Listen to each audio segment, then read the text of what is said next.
नमस्कार। कार्यक्रम फ्रन्टलाइनको यो नयाँ श्रृङ्खलामा यहाँलाई हार्दिक स्वागत छ। म विमल पुरी। लुम्बिनी प्रदेश सरकारले पिरी बजेटलाई लक्षित गरी संसद अधिवेशन सञ्चालनमा रहेको छ। विपक्षी गठबन्धनले प्रमुख प्रतिपक्ष नेपाली काङ्ग्रेस, माओवादी केन्द्र, जसपा र राष्ट्रिय जनमोर्चाले संसद तथा बाहिर पनि अल्पमतले बहुमतमाथि शासन गरेको भनेर विरोध गरेका छन्। मुख्यमन्त्री पोखरेल विरुद्ध कडा प्रतिकार गर्ने सङ्केत गरेका विपक्षीहरू भने संसद अधिवेशनको छलफलमा समावेश भएका छन्। विपक्षी गठबन्धनले पटक पटक माग गरेर आह्वान गरेको प्रदेशसभा अधिवेशन कहिले मुख्यमन्त्रीले राजीनामा दिएर तुल्याइएको थियो भने कहिले राष्ट्रिय परिस्थितिलाई देखाएर अधिवेशन नै बोलाइएको थिएन। त्यसकारण प्रदेशसभा र प्रदेश प्रमुखको कार्यालयमा अविश्वासको प्रस्तावदेखि संसदको विशेष अधिवेशन माग गरेका विपक्षीहरू अल्पमतले बहुमतमाथि शासन भइरहेको भन्दै आन्दोलित हुँदै आएका थिए र बजेट अधिवेशनलाई गठबन्धनले मुख्यमन्त्री विरुद्ध प्रहार गर्ने ठाउँको रूपमा सदुपयोग गर्ने बताइए पनि त्यस्तो भने सदनमा देखिएको छैन। आजको फ्रन्टलाइन डिबेटमा हामीले मुलुकको पछिल्लो राजनीतिक केन्द्रदेखि प्रदेशसम्ममा विकसित राजनीतिक परिस्थिति, लुम्बिनी प्रदेशमा सरकार र यसै वरिपरि रुमलिएको राजनीतिक अवस्थाको बारेमा चर्चा गर्दैछौँ। हामीसँग लुम्बिनी प्रदेशका प्रमुख प्रतिपक्ष दलका नेपाली काङ्ग्रेसका प्रमुख सचेतक फखरुद्दिन खान हुनुहुन्छ। स्वागत छ राज्य टेलिभिजनमा यहाँलाई। केमा व्यस्त हुनुहुन्छ आजकल? होइन, अहिले त अब मुख्यतः जुन नेपालकै कोभिडको समस्या छ त्यही सन्दर्भमा हामी पनि आफ्नो निर्वाचन क्षेत्रमा जनताको पीरमर्काहरू, अब जनतासँगै अब समस्याहरू, त्यही सन्दर्भमा हामी पनि आफ्नो भूमिका, जुन जनप्रतिनिधिको दायित्व र भूमिका छ त्यही सन्दर्भमा हामी पनि आफ्नो काम, कर्तव्य, दायित्व, जिम्मेवारी पुरा गर्दैछौँ। तपाईहरू गठबन्धन नै बनाएर विपक्षी मोर्चा नै बनाएर सरकार विरुद्ध कडा प्रतिकार गर्ने भनेर बताउनु भएको थियो, तर तपाईहरूको लडाइँ चाहिँ खासै देखिएन नि। संसदभित्र केही त्यस्तो फरक किसिमको विरोध गर्ने कार्यक्रमहरू कुनै देखिएको छैन अहिलेसम्म। होइन विमलजी, अब मैले यसमा चाहिँ तपाईँको प्रश्नमा थोरै मैले के भन्न चाहेँ भने प्रतिपक्ष संसद चाहिँ प्रतिपक्षहरूको लागि अत्यन्त महत्त्वपूर्ण थलो हो। हुन त सत्ता पक्षको लागि पनि हुनुपर्ने हो, तर वर्तमान लुम्बिनी प्रदेशमा के देखियो भने सरकारको लागि सकेसम्म संसद सुचारू नभइदियोस् भन्ने किसिमको उहाँको चाहना चाहिँ देखियो। तर हामीले के छ भन्दाखेरि यसलाई अधिकतम सदुपयोग गर्ने रणनीति लिएका छौँ र बारम्बार तपाईँको 77 असोज 20 गते प्रदेशको नामाकरण र राजधानी पछि चाहिँ संसद 6 महिनासम्म बोलाइयो राष्ट्रिय राजनीतिको विषयवस्तु देखाएर, र त्यो बीचमा पनि हामीले धेरै कामहरू संसदको माध्यमबाट, जस्तो मानिलियौँ अब यो लुम्बिनी प्रदेशको सन्दर्भमा सीमासँग जोडिएका दक्षिणका ग्रामीण भूभागदेखि लिएर उत्तरका रोल्पा रुकुमका दुर्गम ठाउँसम्मका नागरिकका आवाजहरू सम्प्रेषित हुन पाएनन्।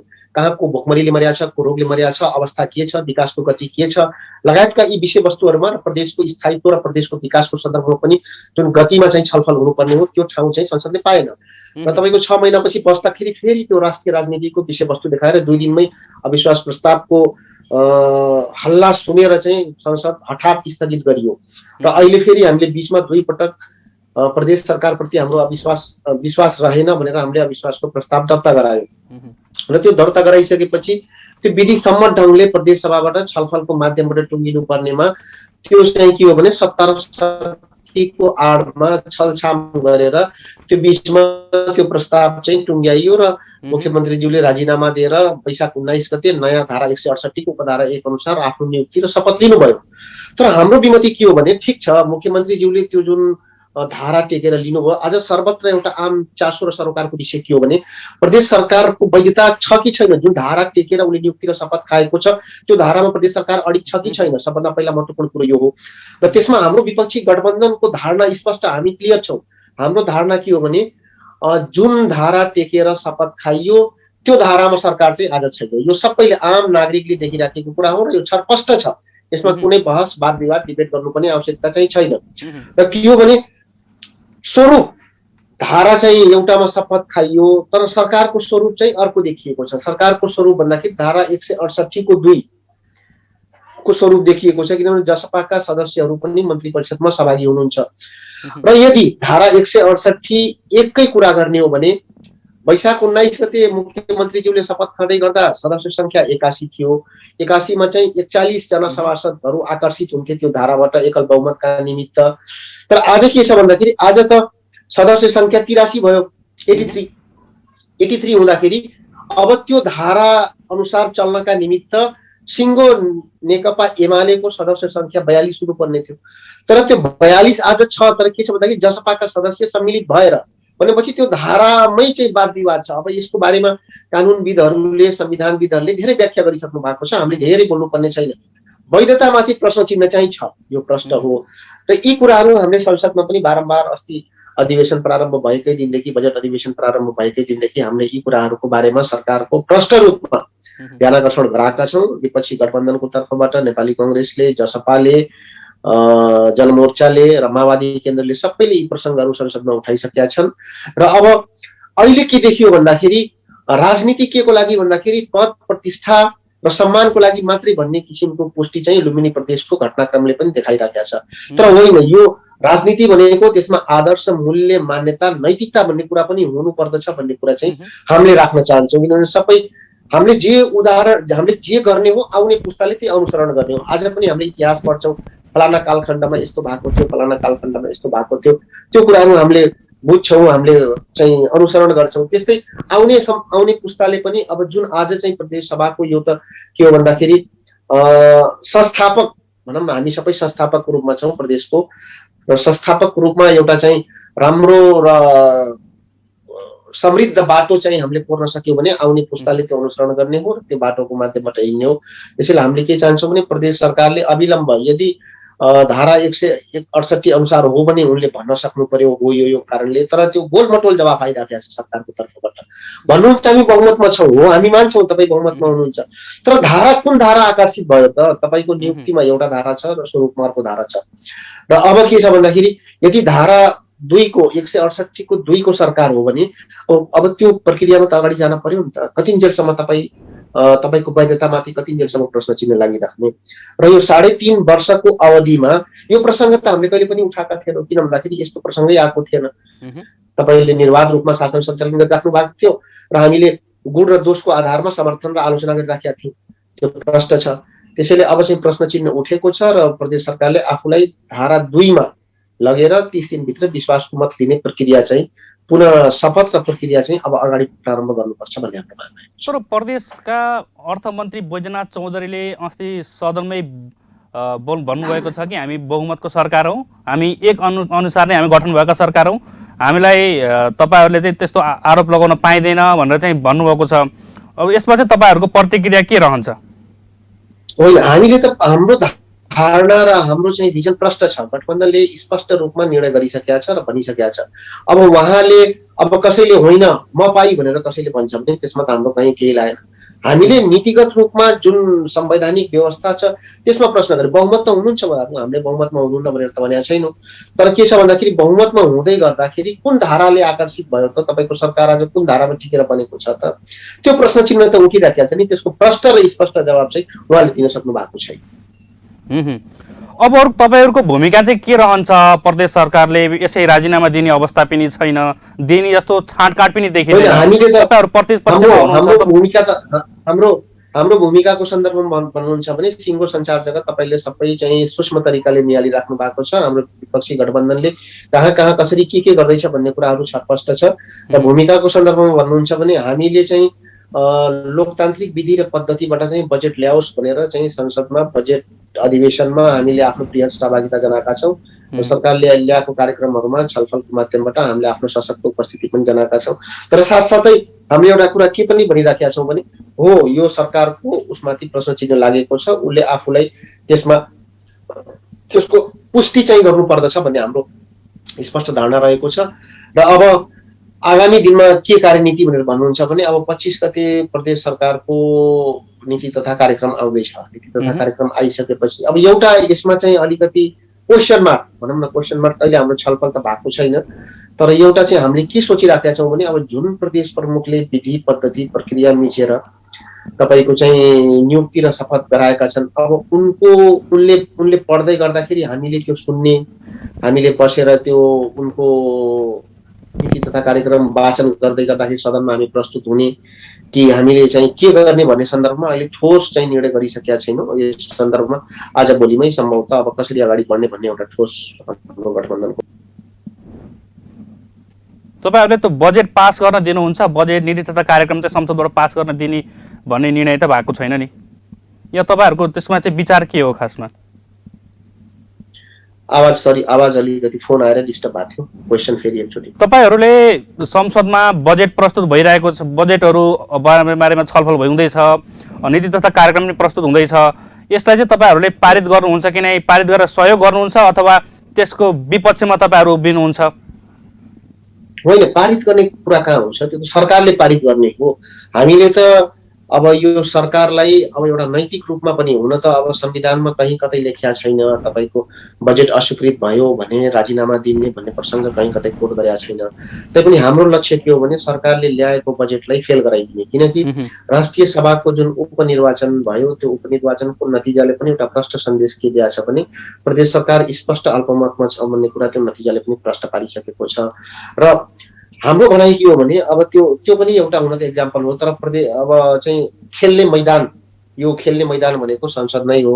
त्यो संसदमा चाहिँ त्यो अभिमत प्रकट भएको छैन, त्यो खेल मैदान भन्दा बाहिर अभिमत प्रकट भएको हो। तर भोलिको दिनमा त्यो संसदमा बजेट पेश गर्दै गर्दा त्यो चाहिँ अवस्था त्यसरी चाहिँ हामीले सरकारका बजेट र कार्यक्रम चाहिँ फेल गराउने लक्ष्य र रणनीतिका साथ नै हामी अगाडि बढिरहेको कुरा मैले प्रश्न गर्न चाहन्छु।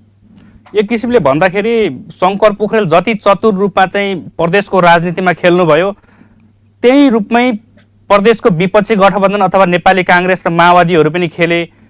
जसरी शङ्कर पोखरेलले जसपाका सांसदहरूलाई तान्ने प्रयास गर्नुभयो, तान्नुभयो, मन्त्री बनाउनु भयो, त्यसै गरी एमाले र का सांसदहरूलाई माओवादी र काङ्ग्रेसले ताने भनेर चाहिँ एउटा आरोप लगाइएको छ। होइन, हामीले त ठाने होइन, त्यो त मतदान थियो। मतदानमा साथीहरूले दुईटा उम्मेदवार थिए, दुईटा उम्मेदवारमा चाहिँ अब नेपाली काङ्ग्रेसको उम्मेदवारलाई मतदान गर्नुभयो। कसले गरे त्यो गोप्य मतदान हो त्यो अब थाहा पनि छैन। तर जोस् कि यसले के पुष्टि गर्यो भन्दाखेरि उहाँहरूको सङ्ख्या 42 थियो। आजको संसदको कायम रहेको 83 मध्येमा 42 भनेको बहुमत नै हो। त्यसमा चाहिँ 2 जना सभासदहरूले नेपाली काङ्ग्रेसका उम्मेदवारलाई मतदान गर्नुभयो, त्यो प्रष्ट छ।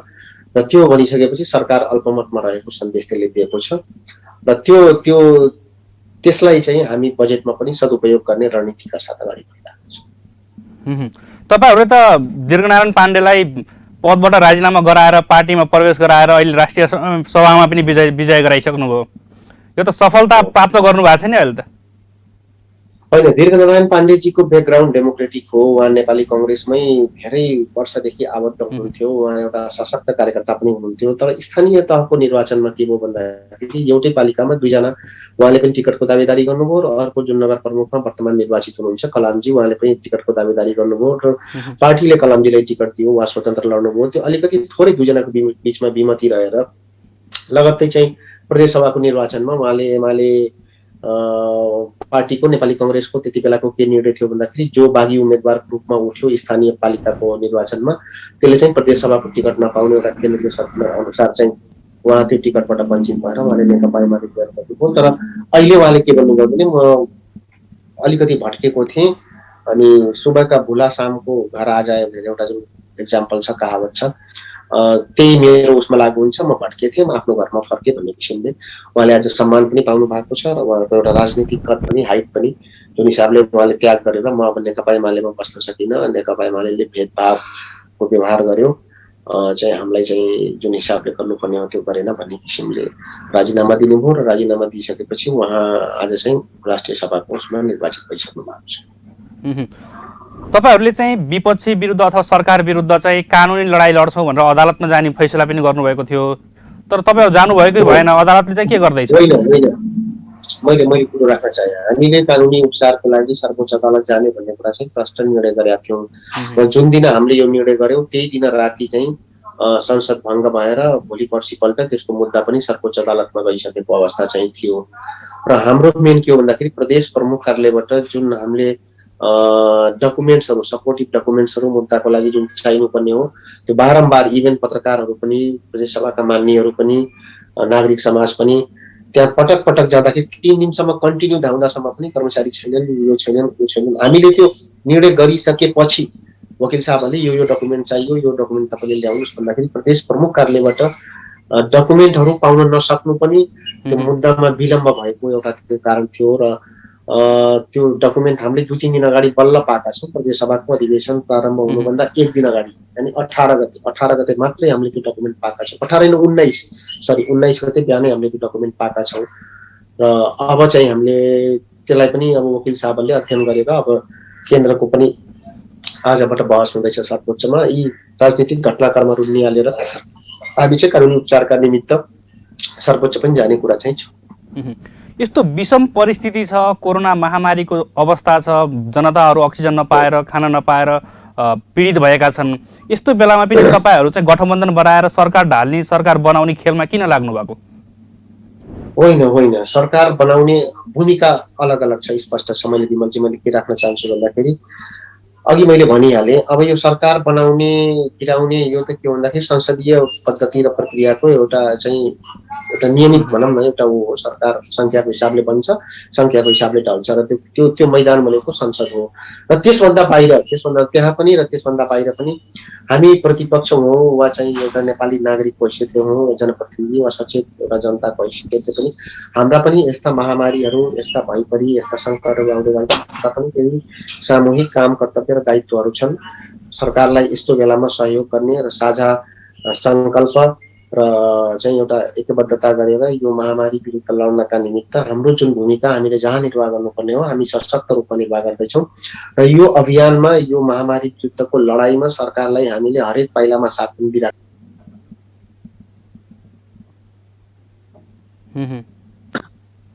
त्यो सुझावहरू पनि बेला बेलामा हामीले लिखित दिएर मुख्यमन्त्रीज्यूलाई दिइसकेका छौँ र बैठकमा पनि सहभागी भएर यो यसरी यो गर्दाखेरि यो हुन्छ भन्ने किसिमले त्यसमा कुनै विमति छैन। त्यो महाअभियानमा, यो महामारी विरुद्धको लडाइँको महाअभियानमा हामी सरकारको साथमा छौँ। यसमा कुनै राजनीति छैन, यसमा कुनै विमति छैन।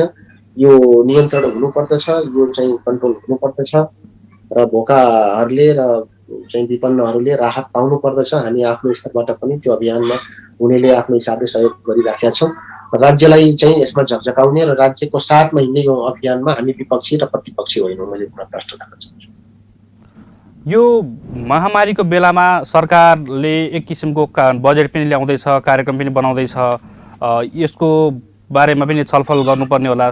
तपाईँहरूले चाहिँ यो सरकारको काम कारबाहीलाई चाहिँ कसरी निहाल्नु भएको छ विपक्षमा बसेर? होइन, अब काम कारबाहीको सन्दर्भमा भन्नुहुन्छ भने सरकारले यो चौथो बजेट ल्याउँदैछ र 3टा बजेट ल्याउँदा त सरकार यो प्रदेशको 2/3 भन्दा पनि बढी मत पाएको सर्वशक्तिमान सरकार थियो र आज त अल्पमतको सरकार छ भनेपछि 2/3 को सरकारबाट आम नागरिकले जुन अपेक्षा र चाहिँ जुन आशा राखेका थिए त्यो त पाएनन् भने चाहिँ अब त अल्पमत, अब त डगमगको सरकारसँग त के नागरिकले अपेक्षा गर्छन् त? मैले यति भन्न चाहन्छु। म यति बेला केही हल्लाहरू सुनिएको कुरामा तपाईँसँग राख्न चाहन्छु। विशेष गरी प्रदेश नम्बर 5 अथवा लुम्बिनी प्रदेशमा केही सांसद किनबेचका कुराहरू भित्रभित्र चलिरहेको छ। केही काङ्ग्रेसकै सांसदहरू पनि खरिद बिक्री हुने अथवा माओवादीका सांसदहरू चाहिँ सत्ता पक्षले किन्न खोज्ने, त्यसमा विपक्षीहरूले पनि फेरि उताका सांसदहरू तान्न खोज्ने, यस्तो किसिमको खेल चलिरहेको छ भनेर चाहिँ अहिले धेरैले विश्लेषण गरिरहेका छन् नि। अनि यो त सुन्नुहोस् न, यो त किनबेच त सरकारले गर्ने हो। सरकारलाई आफ्नो सरकार जोगाउनु छ, सरकारसँग पैसा छ, सरकारसँग पावर छ, सरकारले लोभ प्रलोभन लालच देखाएर त्यो किनबेच त सरकारले गर्छ। हामी प्रतिपक्षले कहाँ गर्छौँ? हामीसँग न पैसा छ, हामीसँग न लालच दिन सक्ने कुनै ठाउँ छ। त्यसैले यो सन्दर्भमा त बढी सरकारलाई नै सोध्नु भयो भने सरकारले प्रश्न पाल्ला। आफ्नो पार्टीका सांसदहरू जोगाउन चाहिँ तपाईँहरूको कसरत के छ त? कुनै हाम्रो नेपाली कांग्रेसमा कोही यस्तो विचलित भएर कोही पनि तपाईको लोभ प्रलोभनमा वा चाहिँ कुनै आशामा चाहिँ यो फ्लोर क्रस गर्ने वा चाहिँ परिवर्तन गर्ने त्यस्तो नेपाली कांग्रेसमा त्यस्तो कुनै पनि एकजना पनि त्यस्तो सभासद हुनु हुँदैन। प्रश्न होस्। तपाईहरूले कुलप्रसाद केसीलाई चाहिँ मुख्यमन्त्री मान्ने भनेर घोषणा गर्नुभयो र शङ्कर पोखरेललाई चाहिँ हामीले मुख्यमन्त्री मान्दैनौँ भनेर पनि भन्नुभयो। तर पछिल्लो समय त तपाईहरूले खुरो मुख्यमन्त्रीकै सरकारले ल्याएका कार्यक्रमलाई संसदमा सहयोग गरिरहनु भएको छ। यसले त तपाईहरूप्रति त हामीले हामीले हामीले मान्दैनौँ भन्दा पनि हामीले के भने हो भने हामीले सरकारका कार्यक्रमहरू बहिष्कार गर्छौँ।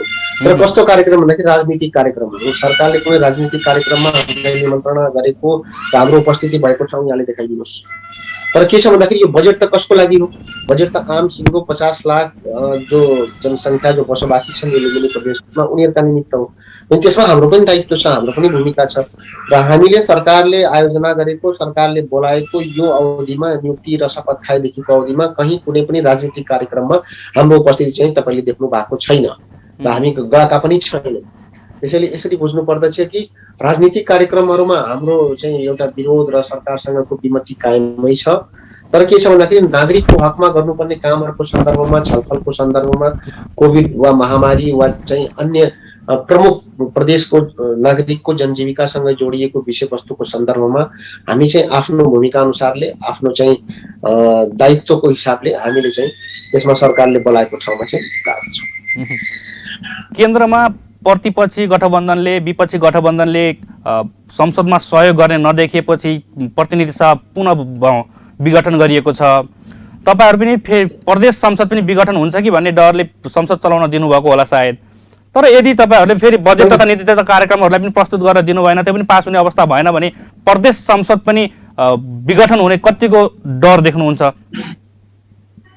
होइन, अब यो सरकारको एउटा चाहिँ के देखियो भन्दाखेरि हाम्रो वर्तमान मुख्यमन्त्रीज्यूको सेम अब नेपाल सरकारको प्रधानमन्त्रीको जस्तै सत्तामा रहिरहने उहाँहरूको लागि मुख्य र मूल कुरो चाहिँ सत्ता नै देखिएको हुनाले अब त्यो त उहाँहरूको हातमा छ। उहाँले आगामी रणनीति कसरी के गर्नुहुन्छ, त्यो विघटन गर्नुहुन्छ कि राख्नुहुन्छ, त्यो उहाँको हातमा छ। तर त्यस्तो गर्नुहुन्छ जस्तो चाहिँ हामीलाई लाग्दैन। त्यो गर्नुभयो भने निश्चय पनि उहाँहरूको लागि त्यो आत्मघाती कदम हुनेछ भन्ने कुरा मैले। अब हामी विशेष गरी अन्त्यतिर पनि छौँ। विशेष गरी प्रदेशले बजेट बनाउँदैछ, केन्द्रीय बजेट पनि आइसकेको छ। केन्द्रीय बजेटले निकै लोकप्रिय भएको भनेर मानिएको छ, अहिले तर्क गरिएको छ। र प्रदेशमा पनि कस्तो खालको बजेट ल्याउनु पर्ला र समग्र रूपमा तपाईँहरूको पनि भूमिका अथवा प्रतिपक्षलाई नै रुझाउने खालको बजेट चाहिँ कस्तो हुनुपर्छ? होइन, प्रदेशको बजेटको सन्दर्भमा भन्नुहुन्छ भने अस्ति जुन विनियोजन विधेयक यो 78-79 को विनियोजन विधेयक एउटा जुन प्रस्तुत भएको छ त्यसमा एउटा बडा शब्द चाहिँ के लेखिएको छ, अबको बजेट चाहिँ देखिने र सुनिने, देखिने र भेटिने के यस्तो के शब्दावली छ, देखिने र भेटिने नै हो। देखिने र भेटिने गरी चाहिँ अब बजेट आउने छ भन्ने किसिमको त्यो जुन राखिएको छ, यसले एउटा प्रश्न चाहिँ के सन्देश दिएको छ र के पुष्टि गरेको छ भन्दाखेरि आजसम्म चाहिँ प्रदेश सरकार देखिने र भेटिने अवस्थामा चाहिँ थिएन। त्यसैले अब यो शब्दावली नै राखिएको छ र त्यो शब्दावली राखेपछि अबको बजेट चाहिँ त्यसरी ल्याउने भन्ने किसिमले भएको छ। र मूलतः हामीले के हो भन्दाखेरि अब स्वास्थ्य पूर्वाधारहरू र स्वास्थ्यका संरचनाहरूलाई अलिकति व्यवस्थित र एक वर्ष भले चाहिँ तपाईँको अन्य विकास निर्माणका कामहरू अलिकति कम गरौँ। तर के छ भन्दाखेरि यो महामारीको अझै पनि तेस्रो चौथो चरणको हामीले सुनिराखेका छौँ। यो बिचमा हामीले देख्यौँ एउटा प्राणवायुको रूपमा रहेको अक्सिजन, जो कि अक्सिजन दिन नसक्दा अब यहीँ बुटोलमै रूपन्देहीको भैरवामै कैयन बिरामीहरूले चाहिँ छटपटिँदै प्राण त्याग गर्नुपर्ने अवस्था चाहिँ हामीले प्रत्यक्ष आफ्नै आँखा अगाडि देख्यौँ, आफ्नै आँगनमा देख्यौँ। त्यसैले त्यो अवस्थाको अन्त्य होस् र प्रदेश सरकारले अहिलेको प्राथमिकतालाई चाहिँ स्वास्थ्य क्षेत्र नै राखेर अगाडि बढोस् भन्ने हाम्रो चाहना रहेको छ। र एउटा चाहिँ अस्ति कार्यक्रममा के देख्यो भन्दाखेरि बजेटको सिद्धान्त र प्राथमिकता कार्यक्रममा सरकारले खालि रोगलाई मात्रै फोकस गरेको छ र भोगबाट अब 30 लाख अब जुन मोटामोटी यो नेपाल अधिराज्यकै एउटा चाहिँ तथ्याङ्क निजी क्षेत्रले एउटा तथ्याङ्क जुन निकालेको छ, 30 लाख चाहिँ श्रम गर्ने मजदुर तबकाका कामदारहरूका निमित्त अब त्यसमा चाहिँ लुम्बिनी प्रदेशमा पनि केही भूभाग पल्ला 5-6 लाख कति होला, तिनीहरूका सन्दर्भमा पनि प्रदेश सरकारले बोल्नु पर्दछ। खास गरेर अब पर्यटन क्षेत्रका ज्याला र मजदुर काम गर्ने मजदुरहरू भए, त्यसपछि यातायात क्षेत्रका भए, यस्ता प्रत्यक्ष जो प्रभावित छन्, जो चाहिँ बिहान कमाएर साँझ चाहिँ चुलो बाल्ने, उहाँहरूको घरको चाहिँ चुलो बाल्ने अवस्था थियो, तिनीहरूका निमित्त पनि प्रदेश सरकारले ठोस कार्यक्रम एउटा ल्याउनु पर्छ।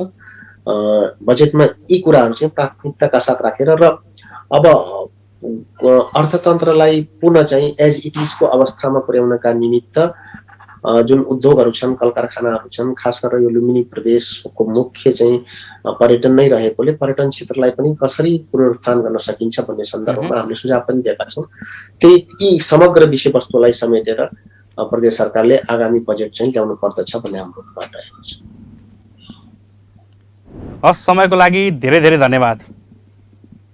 ल हुन्छ, हस्, धन्यवाद।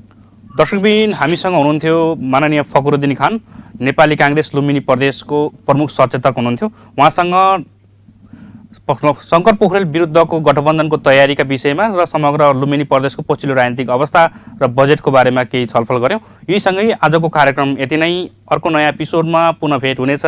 हेर्दै गर्नुहोस् राज्य टेलिभिजन।